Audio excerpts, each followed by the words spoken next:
ये अपडेट है regarding 70वीं BPSC जो कोर्ट केस अभी चल रहा है 369/225 उसके ये संबंधित। और ये जो मैटर था वो कल लिस्ट किया गया था, यानी 10 को 11 के लिए, और 11 को ये मैटर जो है वो नहीं सुना गया आज फिर से, और ये इसको फिर से जो है वो कैरी फॉरवर्ड कर लिया गया है। साथ ही साथ अगर देखेंगे आप तो यहाँ पे टेंटेटिव डेट जो रहता था नेक्स्ट कब पड़ा हुआ है ये, तो वो भी नहीं है। इसका मतलब है कि ये जो मैटर है वो अब कब सुना जाएगा ये अभी इसकी कोई लिस्टिंग नहीं है, और ये कोई एग्जैक्ट जो डेट है वो भी यहाँ पे मेंशन बाकायदा नहीं है कि कब इसको फर्दर लिस्ट किया जाएगा। ये ऐसा बोल रहे हैं इसलिए कि मेंशनिंग का जो डेट है, सॉरी ये लिस्टिंग का जो डेट है, जज साहब छुट्टी पे चले गए हैं, और मतलब जो भी है तो वो अभी अब देख लेते हैं। एक मिनट। सबसे पहले तो यहाँ पे अगर देखेंगे आप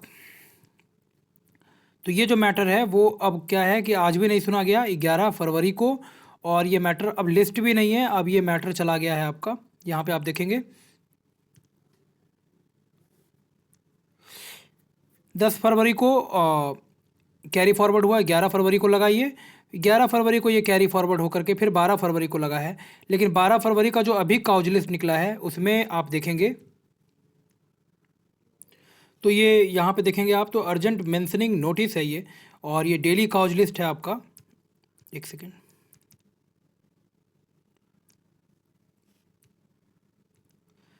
डेली काउज लिस्ट अगर आप खोलेंगे इसको तो यहाँ पे आप देखेंगे तो ये 12 फरवरी का है, और 12 फरवरी को ही कैरी फॉरवर्ड होकर के डेट दिया गया है यहाँ पे।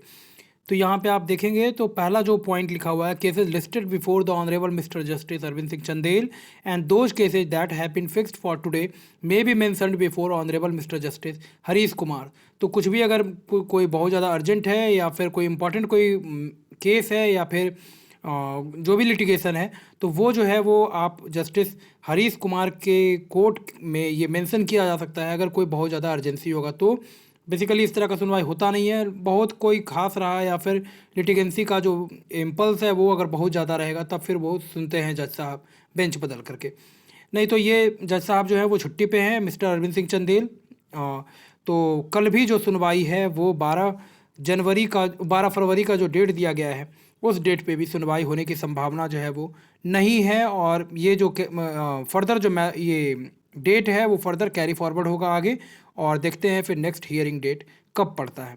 अगर ये जज साहब अगर ये आ जाते हैं अगर 13 को या फिर 14 को, ये कैरी फॉरवर्ड तो होता रहेगा ये, और अगर मान लीजिए कि ये फ्राइडे तक भी मतलब नहीं आए छुट्टी से तो ये फिर मैटर चला जाएगा आपको फिर मंडे को। तो ये बहुत ही लिमिटेड चांसेज है कि हियरिंग हो कल भी। कल तो छुट्टी ही पे हैं वो, तो 12 को तो होना नहीं है, फिर 13-14 बच गया, तो 13-14 को देख लेते हैं। अदरवाइज ये मैटर जो है वो फिर नेक्स्ट वीक में फर्दर सुना जाएगा। अब ये कोर्ट का प्रोसीड्योर है, इसमें कोई कुछ नहीं कर सकता है। अब क्या हो रहा है क्यों हो रहा है अब ये तो भगवान जानता है। फ़िलहाल जो है वो किसी तरह का कोई इंटरिम रिलीफ भी नहीं है, और मतलब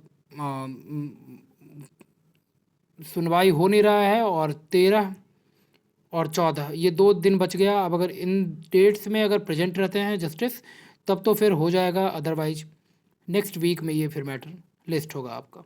तो ये अपडेट है, आज भी सुनवाई नहीं हुआ, और 13 कैरी फॉरवर्ड होकर के डेट तो पड़ गया है 12 का, लेकिन वो कल छुट्टी पे हैं तो वो होगा नहीं आपका। 13-14 बच गया, 13-14 को देखते हैं क्या होता है, अदरवाइज फिर ये मंडे का रखिए इसको कि मंडे को सुनवाई होगी आपकी। तो ये स्थिति है। अब इसमें क्या कहा जा सकता है। 11 फरवरी को ये कैरी फॉरवर्ड होकर के ये पहुंच गया आपका 12 फरवरी में अब, और 12 को कल छुट्टी है तो 12 को भी नहीं होगा, ये 12 से फिर कैरी फॉरवर्ड होकर के 13 आगे मूव करेगा। तो यही अपडेट है, आज भी सुनवाई नहीं हुआ आपका, और इंतज़ार कीजिए फिर अब। और सुप्रीम कोर्ट भी आप मूव नहीं कर सकते हैं क्योंकि PILs वगैरह वहाँ पड़ा था। जो भी फंडामेंटल राइट्स के वायलेशन के रिगार्डिंग आर्टिकल 32 में जो भी वहाँ पे मैटर लिस्ट किया गया था, सुप्रीम कोर्ट ने हाई कोर्ट को जाने को कहा था, और वहाँ से फिर यहाँ से मतलब हाई कोर्ट से आपको ऑर्डर निकलवाना ही पड़ेगा, अदरवाइज सुप्रीम कोर्ट जा कर के कोई फ़ायदा नहीं है। यहाँ से ऑर्डर नहीं निकलेगा तब तक फिर बड़ा समस्या है। यहाँ से किसी न किसी तरह से ऑर्डर यहाँ से पास होना पड़ेगा, चाहे फेवर या फिर डिसफेवर में, वो अलग का बात है, लेकिन ऑर्डर एटलीस्ट यहाँ से पास होना ही पड़ेगा हाई कोर्ट पटना से। तभी आप सुप्रीम कोर्ट में SLP 136 में जा सकते हैं, अदरवाइज वो सुनेगा ही नहीं फिर, या फिर अपील में जा सकते हैं। तो ये अपडेट है रिगार्डिंग केस के। तो अब देखते हैं आगे क्या होता है।